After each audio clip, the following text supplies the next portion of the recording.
Well, hello everybody. Welcome back to another edition of TelescopeMan.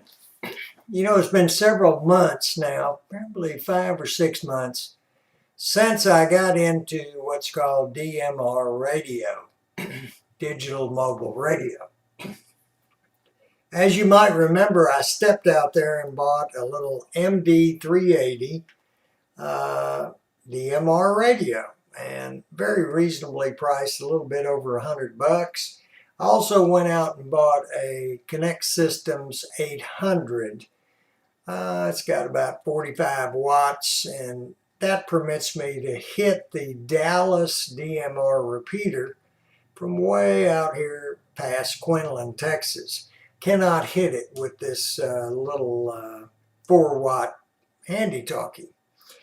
If you're looking at these, you might find two brands out there, what's called a TYT 380 or a Tyera 380.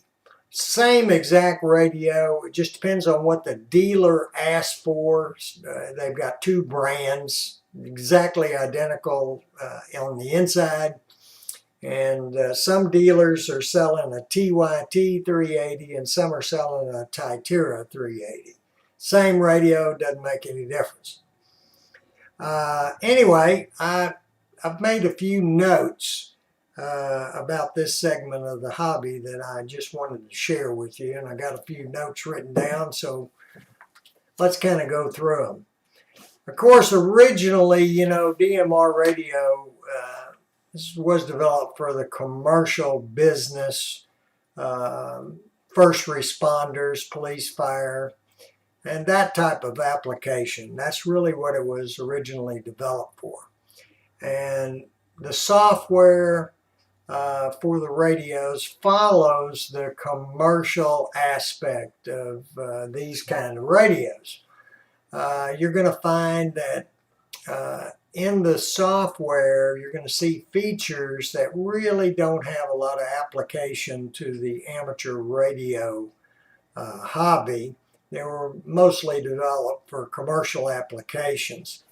Also, if you look at the DMR radio that your local police force, fire, maybe some businesses are using for their delivery vehicles, you're going to notice they don't have a keyboard, they don't have a screen. They only have a knob that changes channels, probably going to be like 16 channels that you can dial to. And the reason for that is you're dealing with people that don't have a lot of radio experience. So you just want to tell them, put it on channel 3 or channel 5 and leave it there. And we'll be able to hear you when you push the talk. So that's why most of the commercial radios don't have this kind of a front on them. It's just a speaker and that's it. When they came out to the amateur radio segment, they added buttons and a screen so that we could program the radio from the buttons. As a point of fact, you really don't need those at all if you're not going to do any programming from the screen, or you don't want any extra features that are maybe given to you by these buttons, because you can program the however many channels they allow you with a little dial, just like you would this one. So anyway, keep that in mind. This was a commercial standard that amateur radio operators took to their own and have now been putting up repeaters all over the place. I know that Dallas is almost covered up with them. There's very few places in the Metroplex that you could go to in and around the Metroplex where you couldn't hit one of these DMR repeaters. So they're expanding very quickly, not only here, but across the country, and that's good for the hobby. When you get into the software, you're going to find that there are some features in the software that really have little or no application to amateur radio. They're there for the commercial operators. Once you learn the software, you might say, well, why is this here? This has no use Well, it has a use in the commercial arena, but not in the amateur radio arena. Unlike D-Star, which was written for the amateur radio segment, DMR was written for the commercial segment. So keep that in mind. Also, the software you're going to find is a little more complex than maybe what you're used to. It's not like a program like Chirp that you can download off the internet, very easy to use, you know, to program in some analog repeaters.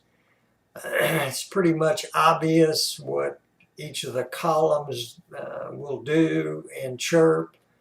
You might have to read a little bit, but not very much. You're going to find that this DMR software has multiple pages, some of which you have to enter data on or change it, change some settings, and some of which you don't touch at all. So much more complex software than even, I would say, the D-Star software is not as complex. D-Star, once you get past the call sign and the 8 spaces, and then you put a particular letter in there depending on what you want to do. Once you get past that little thought process, you pretty much got it down. So, but it's not that way in DMR. There's a lot of terms that you're going to have to learn, like color code, talk group, transmit. Yes, if the repeater's in use, or transmit no, and wait till the carrier is clear, you know, things like that. So a little bit more complex than even D-Star, so keep that in mind. One of the bad things about it is, since it's a relatively new segment to the amateur radio hobby, the repeater owners, and of course they bought the repeater, they spent the money to put it up so they can do whatever they want to do. But the repeater owners are constantly, it seems that way, constantly changing the configuration of the repeater. It would be like an analog if every month I changed the PL tone. The bad part about it is that sometimes they don't communicate that to the users in an effective way. And all of a sudden your radio may not, you can't hit that repeater. You've been hitting it perfectly for the last 2 months and all of a sudden it doesn't work anymore. Wonder if it's off the air. Probably not. It's just been reconfigured. Either they changed the color code on one of the 2 time sync channels, or they changed the talk group to something else, some other channel to a different channel. They're not doing a really spectacular job in communicating these changes right now. So the only way you can really figure out what's going on is you're going to have to check into some nets and basically ask the question, has so-and-so, such and such repeater been changed recently? What's the latest color code, talk groups, etc.? You might be able to find that online, and then again, if it's something real recent, you might not be able to find it online. So that's kind of some of the teething teething things going on right now in DMR radio. Talk groups are changing, color codes are changing, network configurations are changing. I guess one of the things that's kind of, to me anyway, a disappointment with DMR would be what's going on right now with some of the statewide, worldwide, regional North America talk groups. A lot of those are being changed now to push to talk. And what that means is you key up the radio and now you can hear the signals that might be out there. And after a period of time, if you haven't keyed up again, it drops you. So that's called push to talk in the DMR world. So a lot of the talk groups, especially the wide area ones, are changing to push to talk. This is unlike D-Star, where you might just get on a reflector and basically talk all over the world, or talk to people from all over the world. It basically kind of prevents the repeaters from all coming up at the same time. That's one of the good and bad things about DMR. So if you're on a worldwide talk group, and assuming the repeater in this particular country is configured properly, and you key up, you will key up repeaters worldwide. And when you do that, you take over one of the two time sync channels. There's only two of them, and now you've got one of them tied up and nobody else can talk. I don't know if this, my own opinion is this particular feature of DMR at the current time is going to really affect it as far as worldwide and even regional North America wide communications, because you physically tie up those repeaters when you do that. I don't know how they're going to get around that. They're trying this push to talk right now, and we'll just have to wait and see how that works out. So a couple of things. You have to really keep up with what your local repeaters are doing, how they're configured. Now you can do this on the internet. You can do this if you check into certain nets that come on every week and just ask. But it's kind of a moving target right now, so you may or may not like that. Let's just call it experimental right now, a little bit experimental. A couple of other notes. I don't know how to address this one, but it really needs to be said. You're new to DMR, so you kind of jump around the internet, you find a bunch of Facebook sites about DMR, and you register on that Facebook site.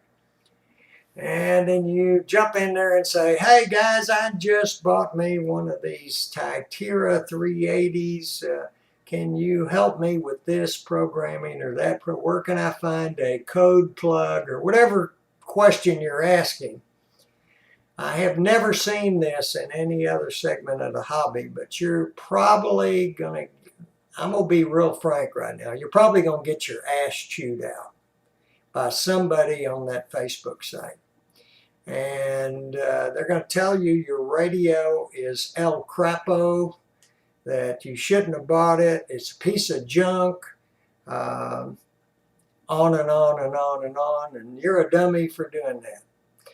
And if you're like me, I wasn't sure if I would even like DMR radio, so I went out there and bought the lowest price thing I could find, which was this 380, and also bought a Connect Systems 800, which is also reasonably priced.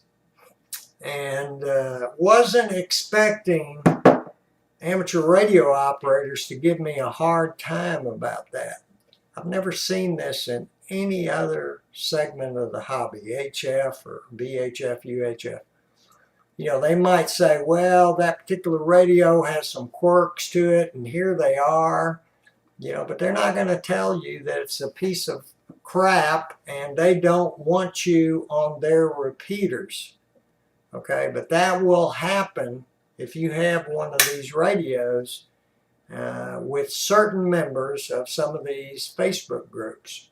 So keep that in mind. That's not very good for this segment of the hobby to have people like that, especially when there's folks that are trying something new and just looking for help, and they get jumped on. Now, why is that the case? Well, here's my own opinion. they've stepped out there and they've spent $300 to $400 on a Motorola or Tyera brand DMR radio. They also had to pay a couple of $300 for the software to program it. So now they got $500 to $700 invested in an HT, and they have a big head. They think they're God's gift to DMR radio. And in fact, that even goes so far to say a lot of the networks are that way, as some of them have said they don't want these radios on their network. And if you're trying to grow a segment, that's probably not the way to do it. You know, you could say, well, that radio has this issue, so when you get a little more money together, you know, you might want to upgrade the radio. That's different, but that's not how they come across. They basically badmouth you directly. So I've dropped out of several of these groups simply because of the way that they have treated new people to this segment of the hobby. I've just basically dropped off the group and I'll just do my own research, okay? So not very good. Only segment of the hobby I really found that. Nowhere else do people say, well, why did you buy a Kenwood? It's a piece of junk. You know, I just don't see that in the hobby. I'll see, oh boy, you got that particular ICOM. Now look, the screen has this issue, so if you've got that issue with the screen, you need to get it back to the manufacturer, get it fixed up, you know, or something like that.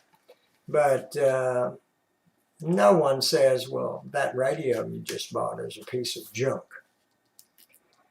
Now, the whole time I've been making this video, I've had my CS800 on scan. It's been scanning Metro Dallas and Texas statewide. As you've seen, I haven't been interrupted one time. Now, that just tells you there's not a lot of people talking on DMR radios. Okay, and I'm at 5 o'clock in the afternoon, so, you know, there should be some driving down the road people or something going on.